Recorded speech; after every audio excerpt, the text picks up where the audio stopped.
పెద్ద మూవీ మీరు సుకుమార్ గారి స్పీచ్ విన్నారు, మూవీ టీమ్ స్పీచ్ విన్నారు. నేను మట్టికి మన బుచ్చుబాబు గారి స్పీచ్ కన్నా ఆయన మొహంలో ఉన్నటువంటి కాన్ఫిడెన్స్ అయితే చూసాను అనమాట.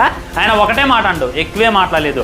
రామ్ చరణ్ గారి లాగా నేను ఇంకో జన్మలో కూడా పనిచేయను అనేటటువంటి ఒక మాట. నెక్స్ట్ వచ్చేసి మే 30న రానందుకు క్షమించండి, జూన్ 4న వస్తున్నందుకు ఆశీర్వదించండి అనేటటువంటి ఇంకో మాట కూడా చెప్పిండు. కానీ ఆయన మాటల్లో నాకైతే ఒక కాన్ఫిడెన్స్ కనపడదు ఫ్రెండ్స్. ఎలాంటి కాన్ఫిడెన్స్ అంటే మీరు ఆయన ఏ ఈవెంట్కి వెళ్ళినా, ఏ పెళ్ళికైనా వంగి వంగి ఉంటాం, చేతులు కట్టుకొని ఇది చేయడం మనం చూడొచ్చు అనమాట.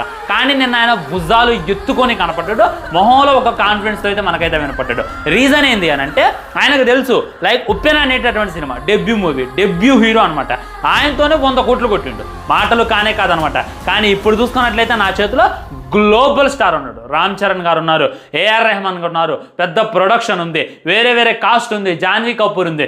ఇప్పుడు నేను ఎన్ని వేల కోట్లు కొట్టగలను అనేటటువంటి కాన్ఫిడెన్స్ అయితే ఆయనకైతే కనపడ్డది. సినిమా ఎన్నిసార్లు పోస్ట్ పోన్ అయింది అనేటటువంటిది లేనే లేదు. ఇంకా ఐటమ్ సాంగ్కి సంబంధించినటువంటి షూటింగ్ జరుగుతుంది అనేటటువంటి బాధ కూడా లేదు. ఆయన మట్టికి ఈసారి వస్తున్నాం కొడుతున్నాం అనేటటువంటి పిచ్చ కాన్ఫిడెన్స్తో నాకైతే కనపడ్డాడు అనమాట. మరి మీకు అలా అనిపించిందా లేదా?